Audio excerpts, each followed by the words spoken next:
bienvenidos sean todos a esta presentación que va enmarcada en la jornada 1 entre la alianza del Instituto Politécnico Nacional de México, su capítulo estudiantil, con la empresa SAIPI, que es Consultoras Integrales de Yacimientos y Producción o de Producción y Yacimientos, la cual se sitúa en Venezuela.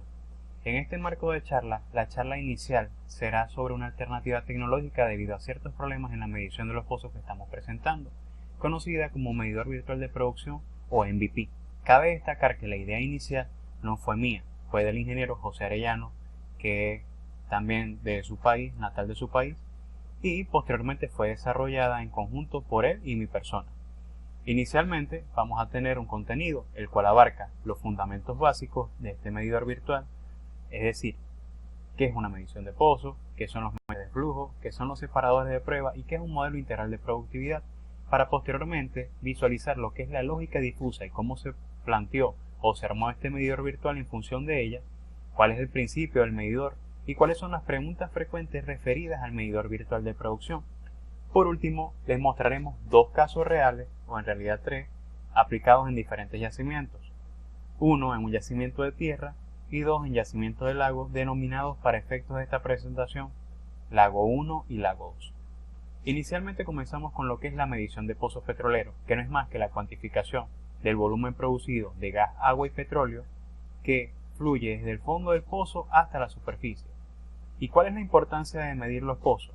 Simplemente poder conocer cuánto es la productividad actual y saber si los pozos están optimizados y están produciendo a su máxima capacidad o a su potencial, con la finalidad de que si los mismos no están optimizados, optimizar la producción y así obtener el máximo recobro volumétrico y económico, que es nuestro fin como ingenieros de petróleo, en este caso de productividad. Ahora, ¿cómo se puede estimar la producción de los pozos petroleros? Bueno, hay diferentes herramientas y métodos para poder estimarla. Una de ellas son los separadores de prueba, los cuales no son más que recipientes cilíndricos que funcionan por diferencia de densidad, y estos usualmente están ubicados en las estaciones de flujo, donde se alinea un pozo, es decir, se conecta un pozo al mismo y se coloca en producción para medir al cabo de unas horas cuánto es la tasa de gas, agua y petróleo y proyectarla en función de 24 horas y así obtener la tasa total, la tasa bruta, la tasa neta y el caudal de gas producido por día. ¿Qué ocurre cuando no tenemos separadores? Bueno, en cada uno de los pozos podemos colocar medidores de flujo, los cuales son equipos para medir la producción de forma indirecta a través de diferencias de densidad, de presión e incluso de temperatura, y esto nos proporciona una medida representativa. Sin embargo, el margen de desviación es mayor al de un separador de prueba. Ahora, como alternativa a estos dos, cuando no lo tenemos, podemos aplicar lo que es el modelo integral de productividad, que no es más que la integración de ciertos paquetes de simulación para obtener la producción puntual, hoy, por pozo, por bloque o zona, por conjunto de pozos y por yacimiento y o campo. ¿Cuáles son estos paquetes de simulación? El más conocido es el paquete IPM, que abarca la suite de MVAL, Prosper y por último GAP para simular las redes de superficie, es decir, se va desde el comportamiento de yacimiento pasando por el sistema del pozo hasta las redes de superficie. En este caso nosotros tenemos un sistema propio conocido como el EPS o Expert Production System, donde nosotros implementamos este modelo integral de productividad para conocer cuánto producen los pozos de manera rápida, ya que se nos facilita porque tenemos una base de datos cargado de acuerdo al tipo de campo o al campo donde estemos trabajando, y simplemente con colocar el nombre del pozo ya podemos conocer cuánto produce ese pozo y conocer si en la ubicación cercana al mismo, cuando fluyen hacia el mismo cañón o tubular de producción que va hacia la estación de flujo, tanque de almacenamiento u otro múltiple de recolección, si hay algún pozo que esté ejerciendo una contrapresión que me mitigue o me reduzca o me esté ofreciendo un cuello de botella a nivel de superficie que no lo pueda estar viendo a nivel de pozo en un análisis nodal, por ejemplo. Si conocemos esto, vamos a explicar un poco acerca de lo que es la metodología de trabajo que nosotros aplicamos, la cual se conoce como NAS o NAR, de acuerdo a su modalidad. ¿Cuál es esta metodología? Simplemente surge una necesidad, que es el problema, y allí estamos buscando cuáles son las alternativas para poder darle solución a ese problema. Cuando nosotros tengamos asegurada la alternativa idónea o propicia para solventar ese problema que se está presentando, tomamos una decisión y aplicamos y evaluamos los resultados. Si los resultados no son precisos o no son los que nosotros realmente esperamos, debemos simplemente devolver hacia la zona de alternativas para conocer si la que seleccionamos es la idónea o si se aplicó de una manera eficiente. Si la respuesta es sí, si esa alternativa era la idónea, debemos buscar cuáles fueron los errores cometidos al aplicarla. Y si no era la alternativa idónea, debemos buscar cuál es otra alternativa idónea, pero esta vez no podemos volver a fallar debido a que esto se traduce en tiempo de horas hombre y en costo. Entonces, si ya conocemos cómo es la metodología de trabajo, vamos a comenzar con lo que era el problema, que básicamente es que no solo en el estado Zulia, que es donde nosotros trabajamos y somos autóctonos, sino en realidad en todos los campos petroleros de Venezuela se están teniendo muchos problemas con las pruebas de producción y no tenemos cuánto produce cada uno de los pozos. Anteriormente mencionamos que si no conocemos cuánto produce cada uno de los pozos, no podemos estimar el potencial y conocer si los pozos producen a su máxima capacidad. Si no tenemos esto, vamos a tener una alta incertidumbre en cuanto a la volumetría producida y no vamos a poder observar cuáles son los cuellos de botella que están ocurriendo en superficie. Y esto nos va a generar un descontrol en la medición de los pozos, porque solamente estamos conociendo cuánto estamos produciendo de forma global en el punto de entrega y o fiscalización, es decir, cuánto produce el conjunto de pozos en total, en general. Si hay 10 pozos, producen 1000 barriles entre todos, ok, se distribuye en función del análisis nodal, pero esto trae consigo incertidumbre. Entonces vamos a las alternativas. Ustedes se preguntarán, ¿por qué no implementan o reparan los separadores que tengan por allí, compran nuevos equipos o compran medidores de flujo? Los separadores de prueba, los más económicos, están en el mercado en un costo alrededor de $30.000, pero muchas veces estos separadores son diseñados en función de las estaciones de flujo. Y de adquirir un nuevo separador debido a que uno esté en muy mal estado, se tendría que reacondicionar la estación de flujo o cambiar ciertos tubulares para adecuarlo a esos nuevos separadores. Y los mismos necesitan constante calibración y mantenimiento, lo que se traduce en costos, y son trabajos a largo plazo. De igual forma con los medidores de flujo. Los medidores de flujo en Venezuela son un objeto de hurto frecuente. Entonces queda descartado automáticamente porque los que no se descalibran y están en mal estado son hurtados.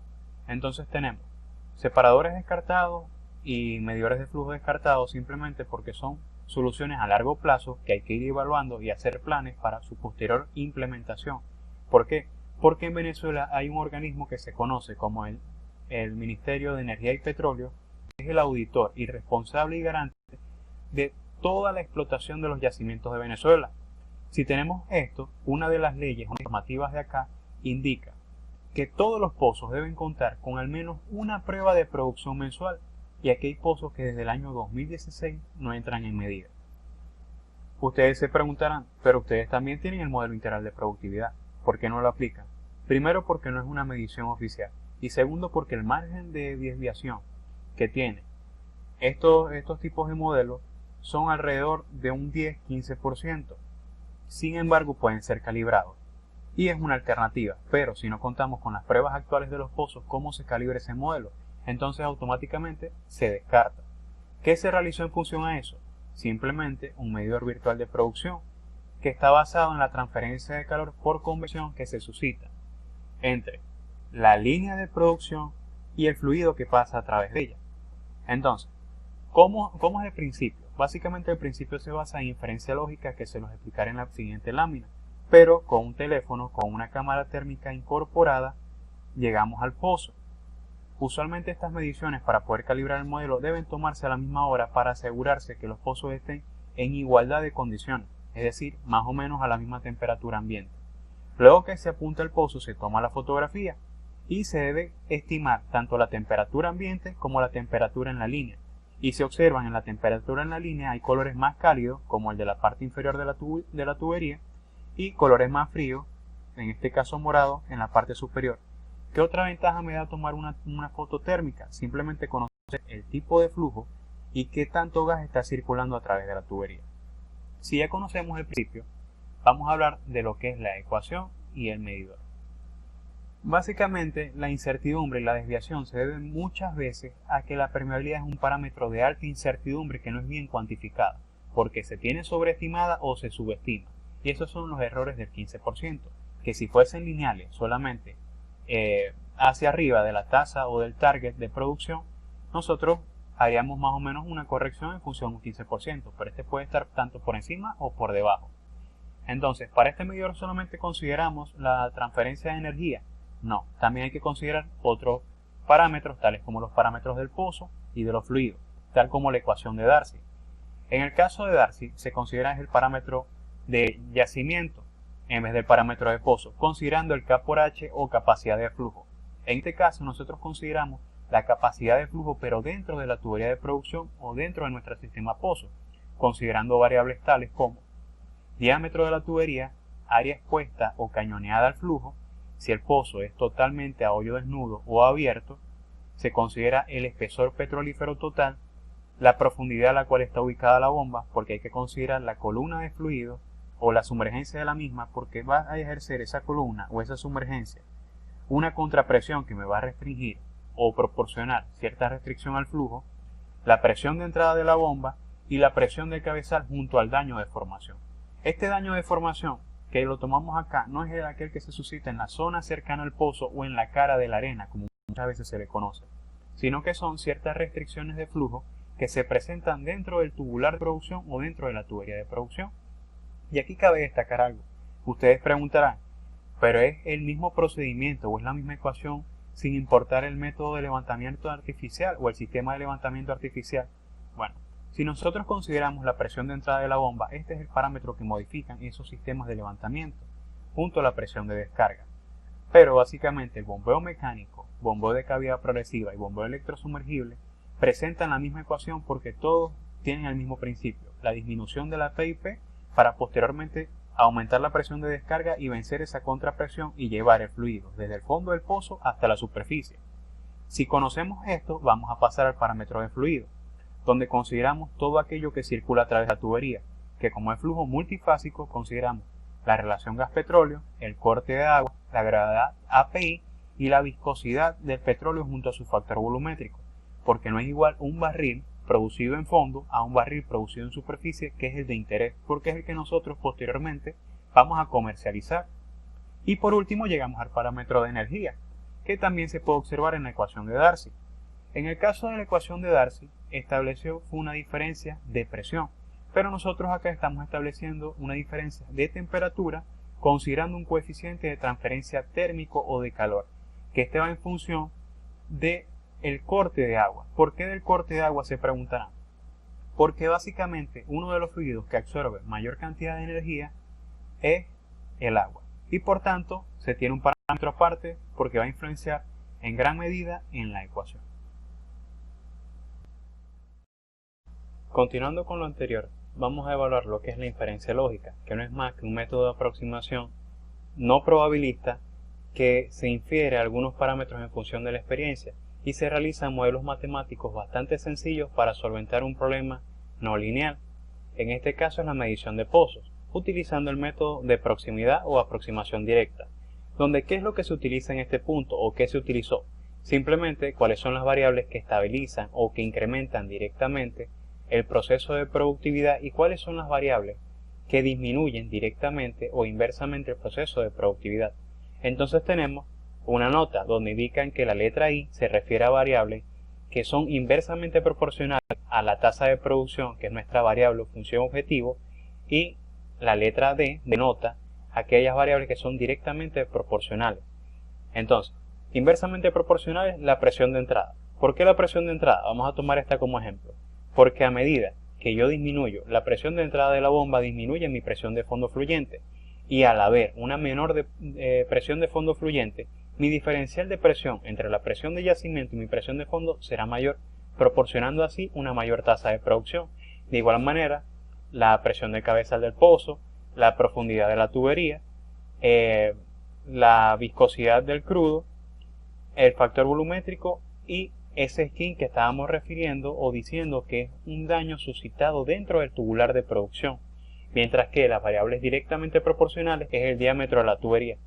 ¿Por qué? Porque a mayor diámetro, mayor va a ser la capacidad de mi tubería. Obviamente, esto puede traer problemas y consecuencias como lo que es el resbalamiento o el hold-up a futuro, pero esto se hablará un poco más adelante.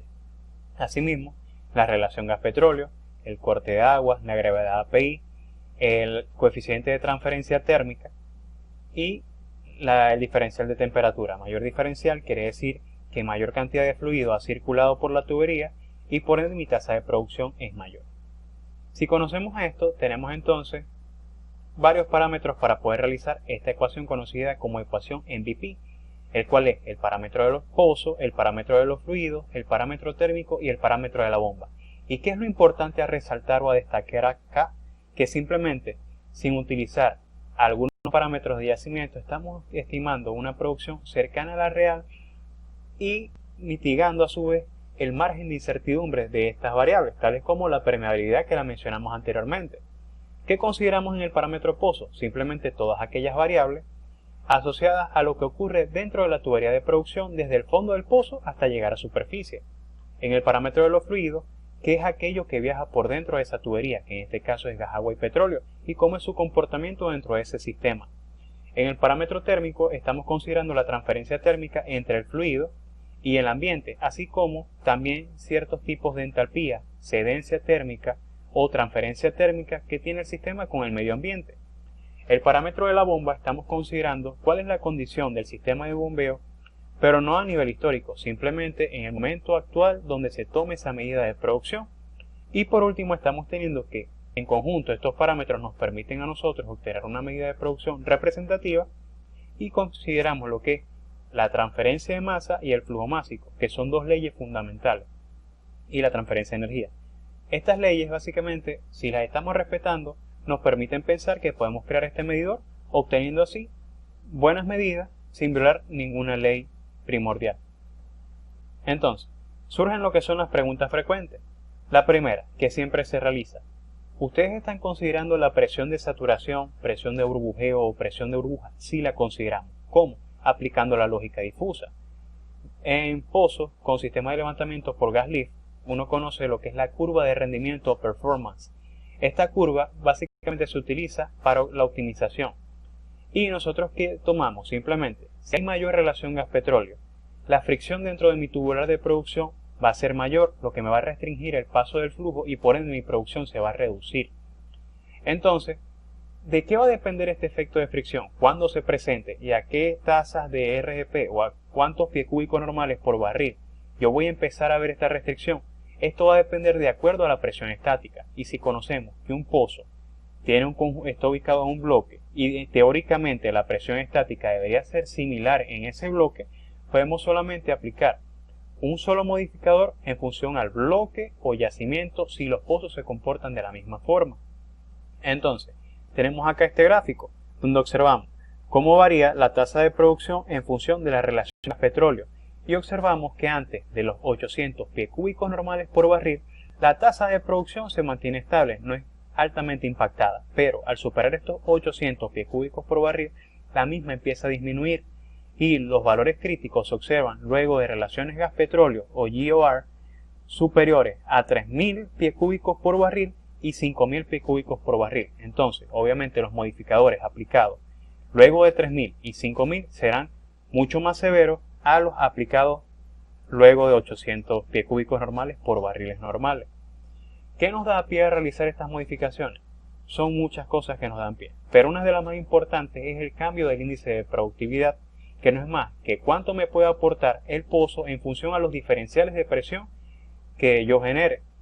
Entonces tenemos dos curvas de oferta, inflow o afluencia, como le quieran llamar, donde si el pozo presentase un flujo monofásico, es decir, solo circulase una sola fase por el mismo, nuestra curva de oferta tendería a ser lineal. Pero conocemos que dentro de nuestro pozo y yacimiento existen flujos monofásicos, gas, agua y petróleo, y por tanto al alcanzar la presión de saturación o presión de burbuja, esta pendiente va a empezar a declinar formándose una curva. ¿Por qué? Porque simplemente ya estamos pasando de una sola fase a dos fases, que es gas, petróleo o gas, agua o como le quieran ver, gas líquido. Entonces, si tenemos esto, se tiene que el índice de productividad antes de la presión de saturación va a ser mayor al índice de productividad posterior a la presión de saturación o burbuja. Entonces nos da peso o nos da soporte a utilizar esos multiplicadores de GOR. ¿Cuál es otra justificación para aplicar estos modificadores? Simplemente que los sistemas mecánicos de levantamiento sufren ciertas averías en función a la alta relación gas líquido o gas petróleo. ¿Por qué? Porque se va a minimizar el efecto de rendimiento o la eficiencia de las bombas, y si se minimiza esta eficiencia, la vida útil de los equipos también se va a reducir. Y tenemos acá estos gráficos, que es un pozo muy preciso donde se ve este efecto. Inicialmente la tasa de producción de petróleo era alta, con una relación gas líquido baja, pero aumenta la relación gas líquido o la tasa de gas y automáticamente la producción de petróleo disminuye. Ustedes se preguntarán, bueno, pudo ser un momento puntual. Quizás sí, pero luego nos vamos al segundo periodo, donde observamos el mismo comportamiento. Inicialmente se tuvo una tasa de producción de petróleo baja con una tasa de gas relativamente baja. La tasa de producción de petróleo sube, pero cuando aumenta abruptamente la tasa de gas o se observa un incremento significativo en la tasa de gas, se observa una disminución directa en la tasa de petróleo, indicando que el sistema de levantamiento artificial implementado en el pozo estaba teniendo ciertas problemáticas. Este es el caso del bombo mecánico, que es uno de los sistemas que más me gusta a nivel personal. ¿Qué ocurre cuando entra gas dentro del bombo mecánico? Recuerden que el bombo mecánico usa un movimiento reciprocante, es decir, mientras que la válvula viajera baja, cierra, y la válvula fija, que es esta inferior, abre para depositar la cantidad de hidrocarburos en estado líquido. ¿Qué ocurre cuando esto se llena de gas? Simplemente este efecto de compresión y expansión no se va a poder suscitar de la manera idónea, y lo que me va a repercutir directamente en la tasa de producción. Solamente se ve este efecto del bombo mecánico. De esta manera sí, pero los otros sistemas de levantamiento, tales como electrosumergible y cavidad progresiva, también sufren efectos debido al gas. Por ejemplo, en el de cavidad progresiva hay un efecto que se conoce como hitéresis, que se produce usualmente cuando la bomba empieza a trabajar en vacío o en seco, o empieza a cavitar debido a una alta relación gas-petróleo. ¿Qué ocurre? Que el elastómero se deforma y no puede regresar a su forma original, averiando así lo que es el equipo de levantamiento. De igual forma ocurre con las electrosumergibles. Recuerden que las electrosumergibles tienen etapas internas y de entrar un bache de gas o una burbuja de gas de un considerable tamaño, estos rotores pueden empezar a trabajar en seco y básicamente me puede averiar el equipo de levantamiento, y son cosas que debemos tratar de evitar. Y obviamente, pozos con alta relación gas líquido siempre van a disminuir la eficiencia de los sistemas de levantamiento. Por eso también nos da pie a utilizar esos modificadores de la GOR. Continuando, vamos a entrar con lo que fueron los resultados reales. En este caso le vamos a mostrar los resultados reales en un campo en tierra, donde el campo tenía una extensión de 660 kilómetros cuadrados y en el mismo los pozos presentaban hacia la zona NA y CA un mecanismo de gas en solución, mientras que a la zona SB un mecanismo de empuje hidráulico. Entonces, ¿recuerdan ese factor de daño? No lo podemos tomar igual, o ese factor esquí, si el mecanismo varía. Si el mecanismo varía, las presiones estáticas del reservorio usualmente les van a variar. Entonces, obviamente, para cada uno de estos bloques se hizo una compartimentación o una compartimentalización, dividiendo cuáles eran los bloques que tenían comportamientos similares, y a cada uno de estos bloques se le asignó un factor esquí o de daño similar. Entonces, ¿cuál es la ventaja que nos representa en función este medidor de un análisis nodal? Bueno, simplemente que en el análisis nodal muchas veces se hace sensibilidades con el daño por pozo. En este caso no, simplemente una zona tiene el mismo factor S o esquí. ¿Y cuáles fueron los resultados obtenidos?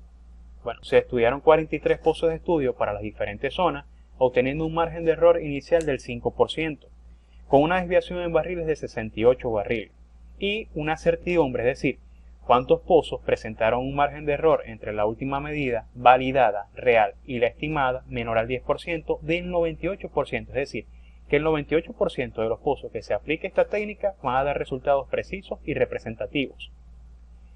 ¿Qué ocurrió? Que uno de estos pozos era commingled, y si un pozo es commingled puede dañar la muestra, por tanto se decidió sacar y se bajó ese porcentaje de error de un 5% en promedio a un 4.25%. Si tenemos esto, vamos a pasar a los yacimientos en lago, que debemos considerar que es un yacimiento de petróleo liviano con un mecanismo de gas en solución y un sistema de levantamiento artificial por gas. ¿Qué ocurre en estos yacimientos que están costa afuera? que hay que considerar dos cosas. Primero, si se inyecta gas, la transferencia térmica dentro de la tubería va a ser mayor, porque el líquido se va a enfriar mucho más rápidamente. Recuerden que el gas se inyecta a bajas temperaturas y obviamente si la temperatura disminuye, la viscosidad incrementa y si la viscosidad incrementa, la tasa de producción disminuye. Otra cosa que hay que tomar en consideración es la transferencia de calor que se suscita desde el fondo del lecho marino hasta el cabezal del pozo. ¿Por qué? Porque la tubería de producción va a estar en contacto directo con el agua, en este caso del lago de Maracaibo, y la transferencia de calor va a ser mucho mayor, por tanto, esta viscosidad va a presentar otro incremento en esta zona y por ende la tasa de producción va a disminuir. Esto es muy importante considerarlo y por eso es que este medidor me permite a mí tener resultados más precisos con análisis nodal en este caso. ¿Por qué? Porque muchas veces este factor de aumento de viscosidad se le atribuye un daño de formación, lo cual no es cierto, simplemente es un incremento de temperatura o un incremento en el diferencial de temperatura, en la excedencia térmica del sistema que me incrementa la viscosidad. Y en este punto podemos ver que usualmente nosotros tomamos un gradiente de temperatura lineal, pero muchas veces el mismo no es lineal, sino que presenta ciertas curvaturas o desviaciones debido a que las transferencias dentro de la tubería no son lineales y se está inyectando un fluido a menor temperatura que me enfría la tubería y se observa cómo la linealidad en este punto básicamente no continúa porque se empieza a entrar en contacto con esa columna de agua, lo que me enfría aún más mi tubería y me hace perder producción por incremento de viscosidad. Basado en lo anterior, también quiero comentarles que el único software de flujo multifásico que está considerando esta premisa que les estoy comentando de los pozos costa afuera que tienen mayor excedencia térmica o mayor transferencia de energía entre el agua y la tubería de producción es el último Prosper. Los otros software comerciales no he visto que lo incluyan. ¿Ok? Si ya conocemos cuáles son las premisas y hemos visto cuáles fueron los resultados reales para tierra, vamos a ver cuáles fueron los resultados para los dos yacimientos del lago.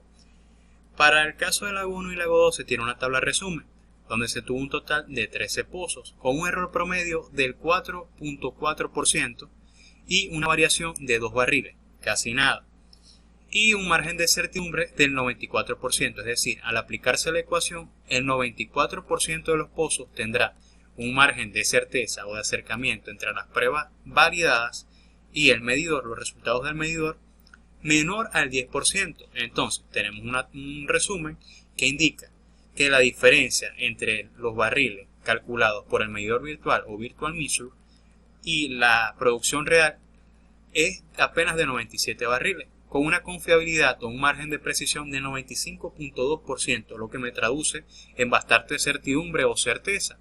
Y asimismo el riesgo o la desviación que yo voy a tener es muy baja, alrededor de un 4%, lo que indica que realmente el medidor me puede proporcionar medidas representativas y confiables. Ahora, ¿solamente el medidor realiza una medida y ya? No, vamos a probar si este puede proporcionar una reconstrucción histórica. ¿Y qué se realizó? Simplemente se tomaron diferentes pozos de forma aleatoria que contarán con la información de temperatura y de presión de entrada de las bombas y se pudo reconstruir la historia de producción en estos pozos con los márgenes de error menor al 8% para cada uno de los bloques que habíamos comentado anteriormente. ¿Y en qué se traduce esto? Que simplemente si yo puedo reconstruir la historia de producción, hay muchos pozos donde tengo años que no cuento con pruebas y si tengo la información de temperatura y presión de entrada y por ende la producción del pozo, reconstruyo esta producción y esto me va a servir de input para posteriormente hacer los análisis de declinación de producción y tener mayor certeza en cuanto a la estimación de reservas a través de este método. Y como nota, en un pozo de 550 barriles, la máxima diferencia presentada fueron 28, lo que si se saca en términos porcentuales no es tan elevado. Entonces quiere decir que este medidor también me permite reproducir la historia de producción de una manera precisa. ¿Y por qué en bondades el símbolo es una persona cargando dinero y tiempo? Básicamente porque todos estos datos es dinero que estoy recopilando en un tiempo actual a un bajo costo. Y el tiempo básicamente no es un parámetro que me está influenciando, pero las medidas son muy rápidas. Entonces, otro punto que quiero tocarle es la optimización de producción. Ok, ya tenemos que el medidor me reconstruye la producción de los pozos. Tenemos que me puede proporcionar medidas representativa. ¿Pero puedo optimizar producción? Sí. ¿Y cómo se hizo esto? Básicamente se sacó una estadística de cuánto era el porcentaje del AOF de los pozos para estar optimizado. Y el mismo arrojó que los valores están entre el 60 y 66%, es decir, que todo lo que esté incluido entre ese porcentaje del AOF quiere decir que el pozo está optimizado. Si lo vemos de forma gráfica, podemos seccionar la curva de oferta, que es esta línea azul, en tres secciones. Una sección, dos secciones y tres secciones, donde este es el punto óptimo de operación, es decir, entre el 60 y 66%. Si se excede este punto, ya se podría estar incurriendo en lo que es la tasa crítica y perder el pozo debido a un arenamiento o a una conificación o canalización de acuerdo a la condición que presente. Entonces, ¿qué se tiene? Que simplemente a través de esta inclusión podemos estar evaluando si con esa medida el pozo está entre el 60 y 66% del pozo, de la producción del pozo, tengo un pozo optimizado. Y si no, simplemente debo modificar esa presión de entrada de la bomba para optimizar la productividad de este pozo. Asimismo, podemos validar niveles dinámicos, y esto es un caso muy particular de un pozo de volcán. Según la última medida de producción, la tasa fue de 147 barriles de petróleo o barriles netos. Y tenemos una medida que nos proporciona una empresa de servicio, la cual se encarga de tomar niveles de fluido a condiciones dinámicas y estáticas, ubicado a 530 LPC y otro a 1331. ¿Qué ocurrió? Que mientras mayor sea la presión de entrada o el nivel de fluido se detecte a una profundidad mayor, quiere decir que mi presión de entrada de la bomba es mayor. Entonces, ¿qué se hizo? Si ya tenemos una ecuación donde la mayoría de los parámetros son constantes, menos las temperaturas y la presión de entrada, cambiamos simplemente la presión de entrada de la bomba, y con 831 libras de presión de PIP no nos proporcionó los resultados esperados, que es de 147 barriles en esta columna. Pero al ubicar un rango de presiones más o menos entre 530 y 496 libras, nos proporcionó el rango de producción que estábamos esperando obtener, que era de 147 barriles de petróleo por día. Y ustedes dirán, ok, pero el pozo estaba produciendo las mismas condiciones. Sí, la bomba de subsuelo estaba produciendo los mismos strokes por minuto. Entonces, básicamente se obtuvo que este nivel dinámico de fluidos no concordaba con la producción estimada por el medidor a la fecha y con la última medida de nivel dinámico de fluidos. Entonces, el medidor nos permitió validar este nivel. Y si observan esto es muy importante. A una temperatura ambiente de 79 grados, la tasa de producción fue igual a la de la última medida, es decir, error de 0%. Si tomamos una temperatura ambiente de 80 grados, es decir, con una variabilidad de 1 grado, la misma disminuyó 5 barriles. Y hay un proyecto similar que se está llevando a cabo en el Golfo de México, pero con sensores de temperatura en fondo. Cuando nos colocamos en contacto con este señor, él nos indicó que la variación de temperatura o la variación de producción por cada grado que se varíe es de 5 barriles, y ellos están invirtiendo millones de dólares en eso. Con este medidor nosotros no estamos realizando fuertes inversiones de dinero y estamos obteniendo la misma variabilidad por cada grado con lecturas altamente representativas. Ahora surge la comparación. Entonces, ¿descartamos el análisis nodal y solamente nos quedamos con el MVP?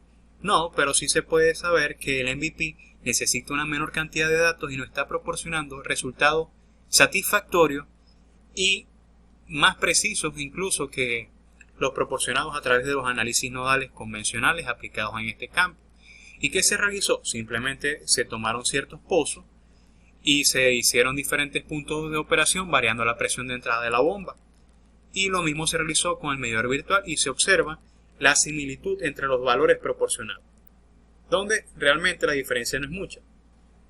Pero también hay que considerar que el medidor virtual no considera otras cosas y de una vez está considerando lo que es la presión de entrada. Los simuladores, obviamente, al incrementar o disminuir la velocidad de esas bombas, ya me van a decir a mí cuánto es esa presión de entrada, cosa que el medidor no lo puede hacer. Entonces, ¿vamos a desaparecer el análisis nodal? No, simplemente es una herramienta de apoyo que me brinda ciertas bondades que el análisis nodal muchas veces no me permite visualizar.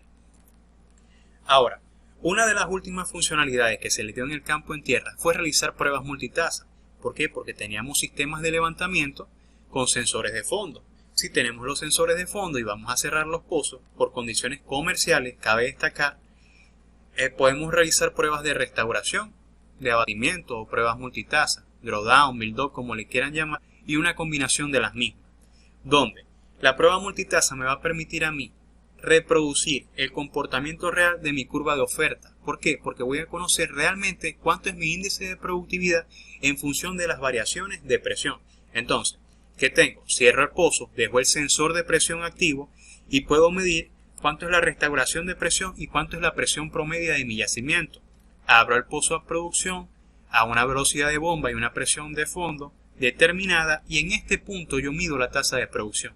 Y con estos dos valores ya yo puedo sacar mi índice de productividad y por ende hacer mi curva de afluencia o mi curva de oferta, como le quieran llamar, mi curva IPR, y así sucesivamente con diferentes presiones dinámicas, con la finalidad de tener la curva de oferta más representativa y poder tener la certeza de cuánto es la capacidad de producción de mi pozo.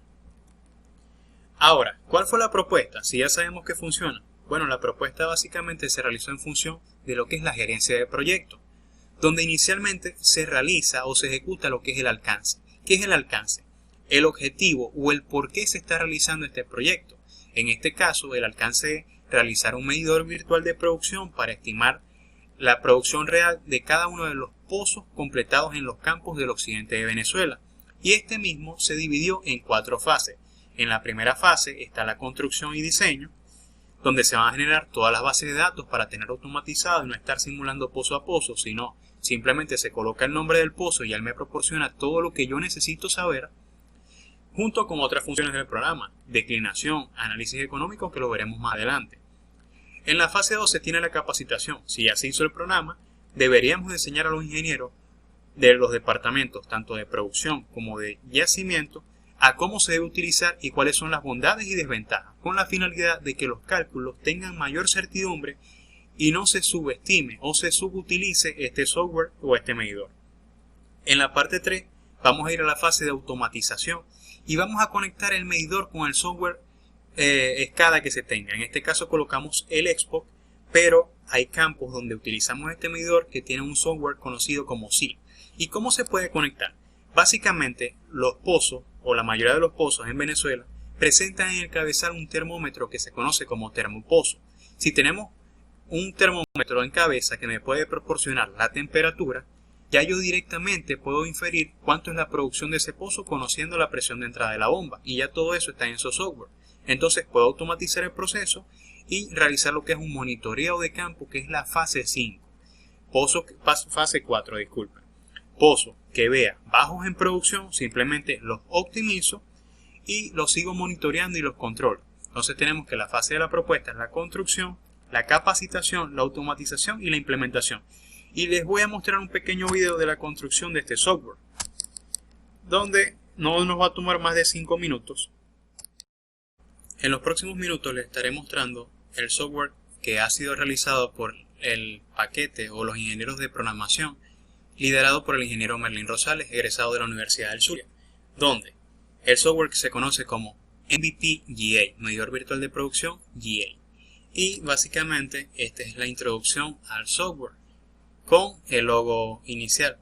Posterior a ello vamos a tener una imagen introductoria donde las personas que realizaron esto fueron las mencionadas, y aquí van a tener su usuario y contraseña. ¿Por qué? Porque cada usuario debe tener una permisología para poder modificar las presiones de entrada de la bomba y así tener un control.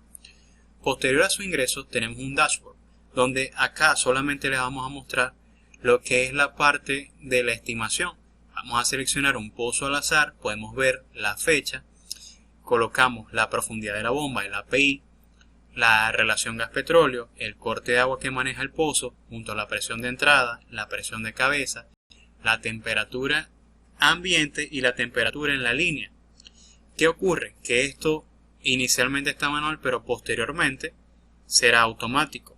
Y aquí podemos ver simplemente cómo se grafica la curva de afluencia ideal con respecto a la curva de afluencia real, y obtenemos lo que es la tasa de petróleo, lo que es el diferencial de presión entre la presión estática y esta presión de 700 libras que estamos colocando, es decir, que la presión estática está alrededor de las 1900 libras para este pozo, junto al daño de formación, que es calculado en función de las eficiencias de flujo. Una vez conocido el software, por último, ¿solamente se centró en producción del software? No, también se centró en lo que es la parte de análisis económico. ¿Por qué? Porque también debemos considerar cuánto es la pérdida no solo en barriles que estamos teniendo por dejar de producir esa tasa máxima de producción. Y, obviamente, este software también me permite a mí estimar cuánto es la ganancia a la condición actual y cuánto es el ganancial si yo aumento esa tasa de producción. Obviamente no es solo un análisis determinístico, sino también un análisis probabilístico, donde se consideran las variables que afectan el valor presente neto, las variables que afectan la tasa interna de retorno y la eficiencia de la inversión. Entonces, si tenemos esto, ya podemos llegar a lo que son las conclusiones, que es básicamente que esta ecuación o este medidor virtual, en función de dos leyes fundamentales de la termodinámica, que es la conservación de la masa y energía, nos está permitiendo obtener medidas representativas de producción, al menos para los pozos perforados en los yacimientos tierra, lago 1 y lago 2, y así como tener medidas más o menos con cierta certidumbre para las nuevas localizaciones que se vayan a proponer, lo que es un problema recurrente, porque ¿cómo se le asigna un potencial a un pozo nuevo donde no tengamos idea cuánto es el comportamiento de producción real de sus pozos vecinos? Bueno, simplemente con este medidor nos proporciona esa alternativa. Asimismo, pozos con los cuales no cuentan con una historia de producción real o verídica, se puede hacer reconstrucciones y la información va a resultar bastante confiable, y de esta manera vamos a poder construir un comportamiento sintético de producción, y esto me va a proporcionar a mí un valor agregado para poder estimar las reservas a través del método de declinación. Asimismo, la inclusión de la OF permite optimizar los pozos, aunado a la validación de los niveles dinámicos y a la oportunidad de realizar pruebas multitasa o pruebas dinámicas.